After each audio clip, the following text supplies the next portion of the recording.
प्यारे बच्चों, Kaushik DAV Hindi class में आप सभी का हार्दिक स्वागत है।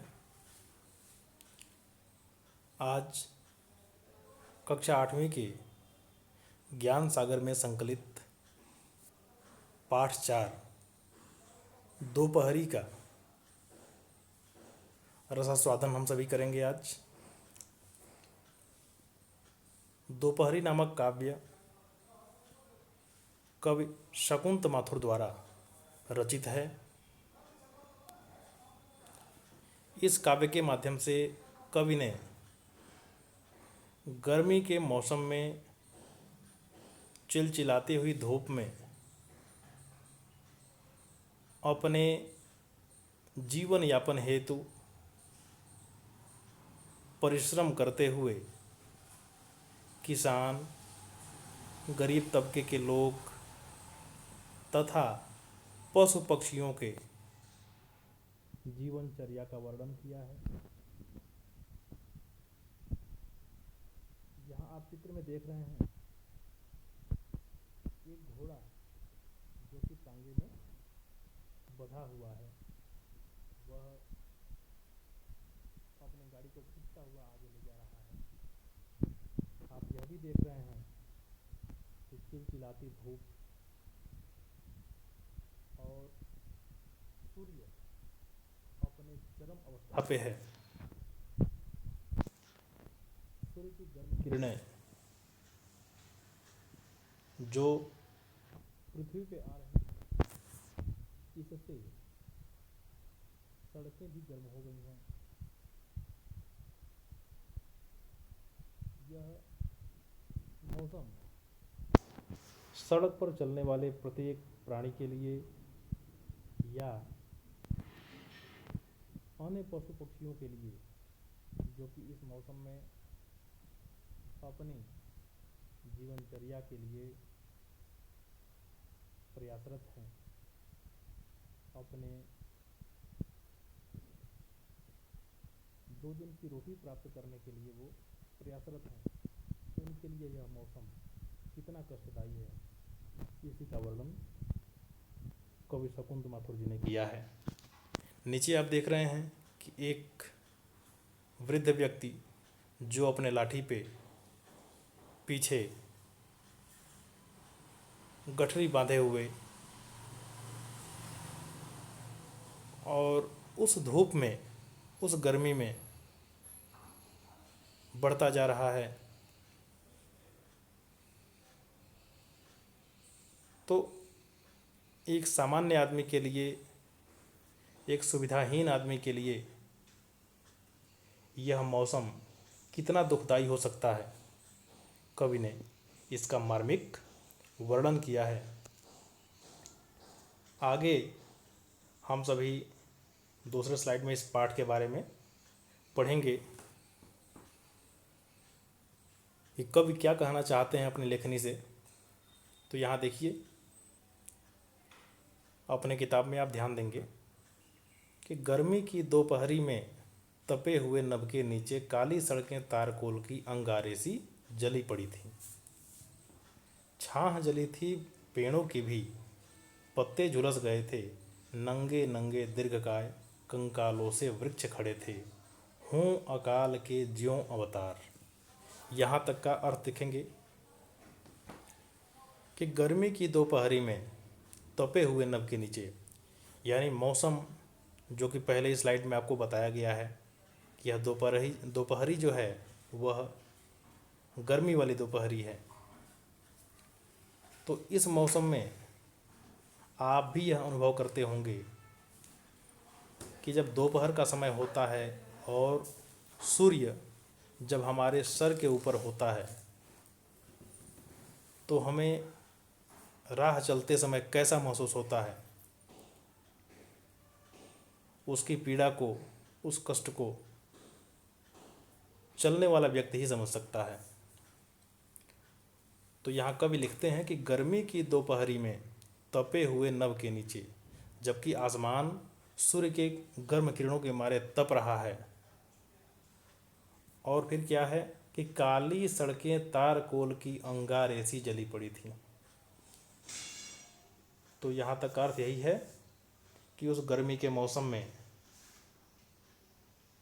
दोपहर के समय में जब आसमान तप रहा होता है तो उसके नीचे जो सड़कें हैं वह भी अग्नि के समान, अंगारे के समान, तारकोल की अंगारे के समान, तारकोल की अग्नि के समान जल रही हैं।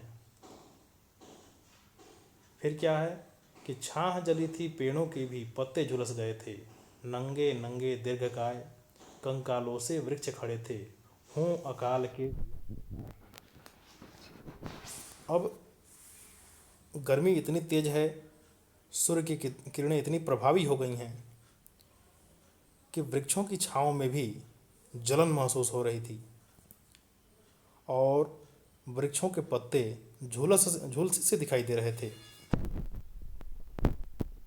और फिर आगे क्या है कि नंगे नंगे दीर्घकाय कंकालों से वृक्ष खड़े थे, और जो बड़े बड़े वृक्ष दिखाई दे रहे थे वह ऐसा लग रहा था कि नंगे नंगे अर्थात वो पर्णविहीन मतलब पत्ते के बिना, यानी ऐसा लग रहा था कि उन वृक्षों पर पत्ते नहीं रह गए हैं और कंकालों से वृक्ष खड़े थे, वह कंकालों के समान दिखाई देते।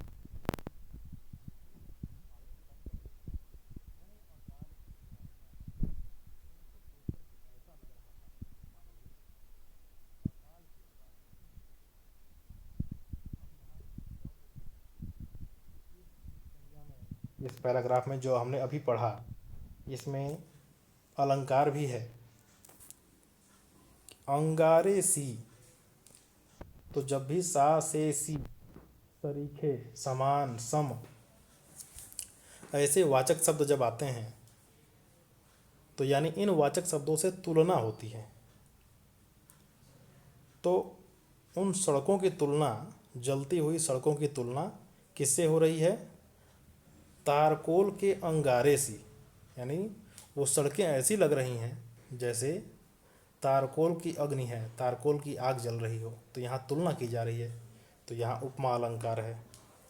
और यहाँ आगे दिया है कि कंकालों से वृक्ष खड़े थे, यानी कंकालों के समान, और वृक्षों की तुलना कंकालों के से कर दी गई है। तो यहाँ भी इस लाइन में भी उपमा अलंकार है। कभी कभी परीक्षा में आप प्रश्न पूछ देता है कि काली सड़कें तारकोल की अंगार ऐसी जली पड़ी थी में कौन सा अलंकार है? तो जब भी सा से सी सम आएगा, यानी इसका अर्थ से जब तुलना प्रकट होगा तो वह उपमा अलंकार। तो वहाँ भी आपने उपमा अलंकार देखा, और यहाँ भी कि नंगे नंगे दीर्घकाय कंकालों से वृक्ष खड़े थे, यानी कंकालों से का मतलब कंकालों के समान। तो यहाँ वृक्षों की तुलना कंकालों से की गई है, इसलिए यहाँ भी उपमा अलंकार है। अब यहाँ देखिए एक लाइन और भी देख लेंगे कि एक और भी इसमें अलंकार छिपा है। हों अकाल के ज्यों अवतार। इस लाइन में ज्यों, तो ज्यों, जनु जानो, मनु मानो, जनहु मनहु, ज्यों, ये जो वाचक शब्द आते हैं जब, तो वहाँ उत्प्रेक्षा अलंकार होता है। तो हों अकाल के ज्यों अवतार, तो इस पंक्ति में उत्प्रेक्षा अलंकार भी है।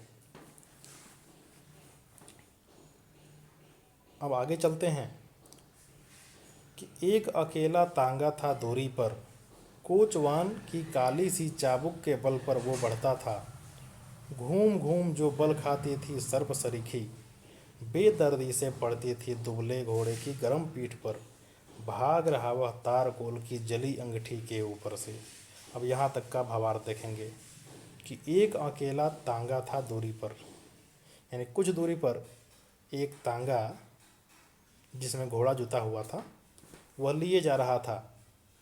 अब इसका दर्द क्या है यहाँ देखेंगे कि कोचवान की काली सी चाबुक के बल पर वो बढ़ता था, यानी जैसे ही उसका जो चालक था, कोचवान था, उसके पीठ पर जब वह कोड़े मारता था, वह चाबुक मारता था, तो वह घोड़ा आगे बढ़ता था।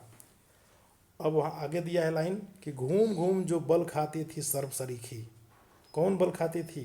वह जो उसकी चाबुक यानी जो कोचवान का चाबुक था वह सांप के समान हिलते हुए, लहराते हुए और घोड़े के पीठ पर पड़ती थी।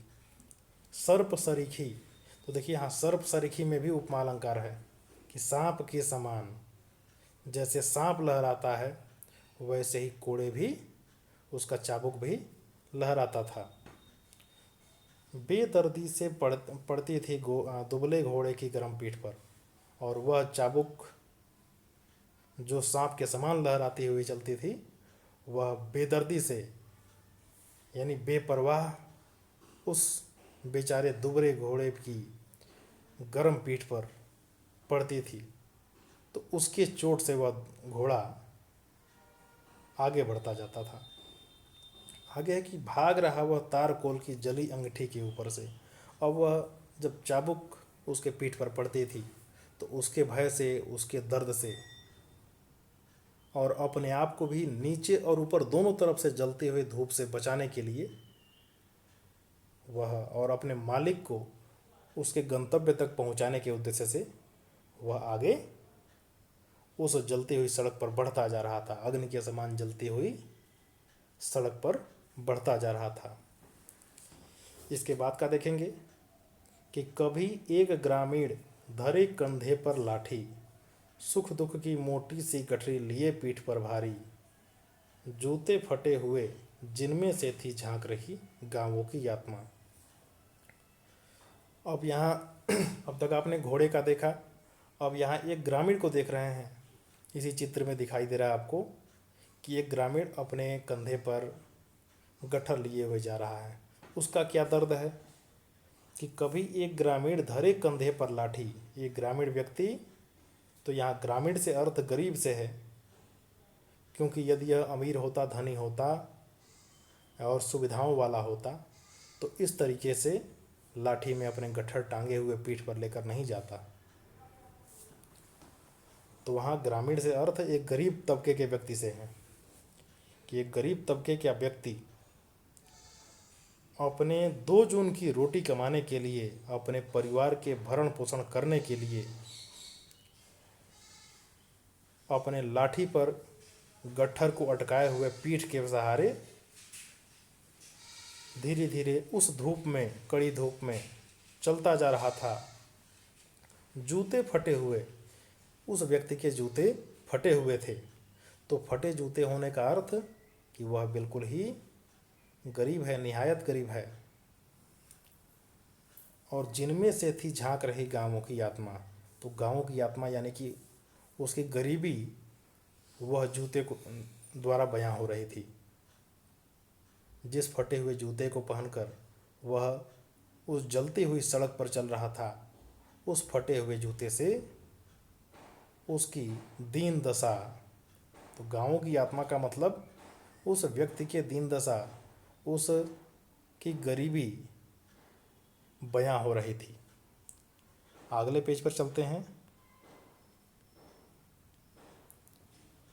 दिया है कि जिंदा रहने के कठिन जतन में पांव बढ़ाए आगे जाता, कि वह ग्रामीण व्यक्ति, वह गरीब व्यक्ति स्वयं को जिंदा रखने और अपने परिवार को के भरण पोषण के उद्देश्य से इसी प्रयास में वह अपने पांव बढ़ाते हुए आगे बढ़ता जा रहा था। आप देखिए किस तरह से व्यक्ति जो कि सुविधा से हीन है, जिसके पास सुविधाएं नहीं हैं, वह किस तरह से मौसम की मार को झेल रहा है। हम लोग जब घरों में रहते हैं और धूप तगड़ी हो जाती है तो हम घरों में बेचैन हो जाते हैं।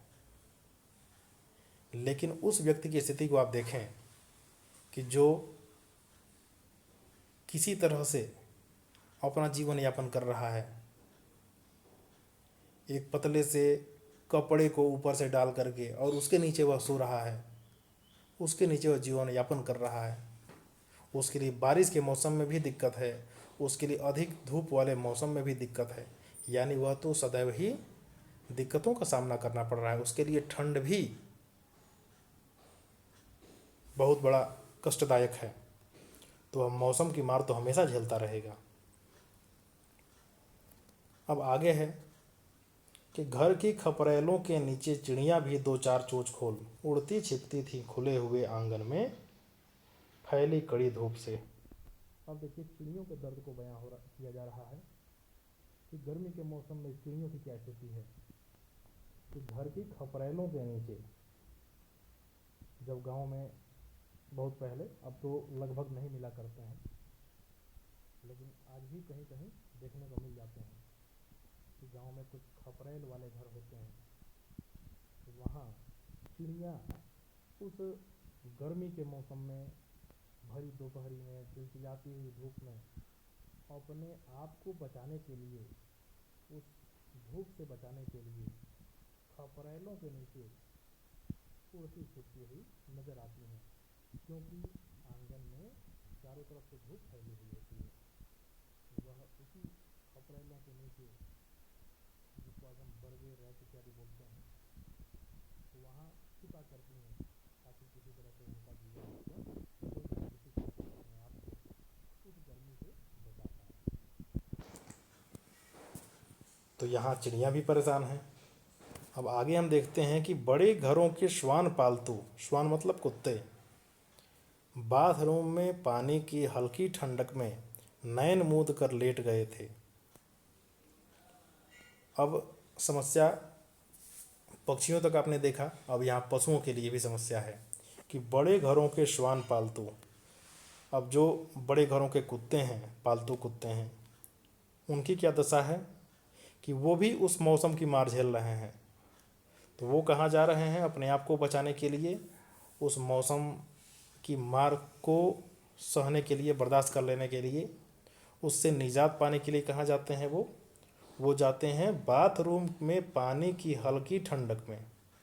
वह उसी घर में जहाँ उनको पाले पोसे जाते हैं, उसी घर के बाथरूम में चले जाते हैं जहाँ पर पानी गिरने से ठंडक बनी रहती है। तो वहाँ जा कर के उसके ठंडगी में वह अपनी आंख मूंद कर लेटे हुए थे। फिर क्या है कि कोई बाहर नहीं निकलता सांझ समय तक थप्पड़ खाने गर्म हवा के।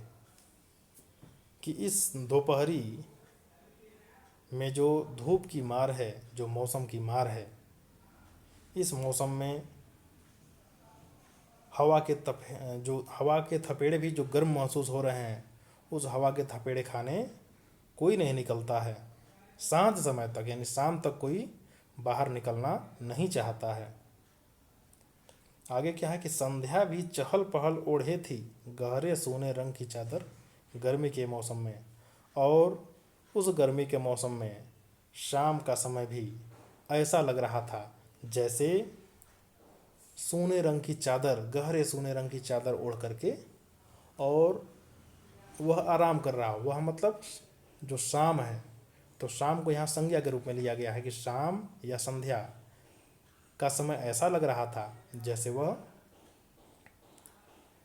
सोने रंग की चादर ओढ़कर आराम कर रहा हो। तो यहाँ सोने रंग की चादर ओढ़कर आराम करने का अर्थ ये कि लोग अपने घरों से गर्म हवाओं के कारण बाहर नहीं निकला करते थे। कोई भी पशु पक्षी सड़कों पर दिखाई लगभग नहीं पड़ता था। तो चारों तरफ सून, बिल्कुल सन्नाटा छाया हुआ था। इसीलिए कहा गया है, कवि ने कहा है कि संध्या यानी कि शाम का समय भी ऐसा लग रहा था जैसे सोने रंग की चादर ओढ़कर सोया हुआ हो। यानी वहाँ भी मौसम की मार और गर्मी में चिलचिलाती धूप के कारण कोई व्यक्ति बाहर नहीं निकल रहा है, जिस वजह से ऐसी स्थिति बनी हुई है कि शाम का समय भी बिल्कुल सूना सूना नज़र आ रहा है। आगे के स्लाइड में हम देखेंगे कि कुछ लोग किस तरह से मौसम की मार झेलते हुए अपने आप को बचने का प्रयास कर रहे हैं। यहाँ आप देख रहे हैं, सबसे पहला जो दृश्य दिख रहा है, तो जो जिस पर लिखा है जय शिव, यह क्या है इसको तो आप पहचान रहे होंगे, जिसको ट्रैक्टर और ट्राली बोलते हैं। तो देखिए आगे ट्रैक्टर का आधा कटा हुआ अंग दिखाई दे रहा है और पीछे ट्राली का एक आधा हिस्सा दिखाई दे रहा है। और इसके नीचे देखिए आप कि 4 व्यक्ति छिपे हुए हैं। क्यों? कि धूप काफ़ी तेज है, यह धूप से बचने का प्रयास कर रहे हैं। और इधर दूसरे दृश्य में आप देख रहे हैं कि शेड जो उजड़ा पजड़ा दिखाई दे रहा है, फिर भी कुछ राहत वहाँ पर है। तो लोग जो दूर से आ रहे हैं, जिनको कि धूप काफ़ी तेज लग रही है, वे लोग उसी फटे शेड में भी अपने आप को बचाने के लिए किस तरह से प्रयासरत हैं। तो यह जो मौसम है, इसकी मार सभी झेलते हैं। और इसमें जो मध्यम वर्ग के लोग हैं, गरीब वर्ग के लोग हैं, गरीब तबके के लोग हैं, इनके लिए तो सबसे बड़ी प्रॉब्लम हो जाती है, सबसे बड़ी समस्या बन जाती है। तो मौसम की मार से कोई बच नहीं पाया है।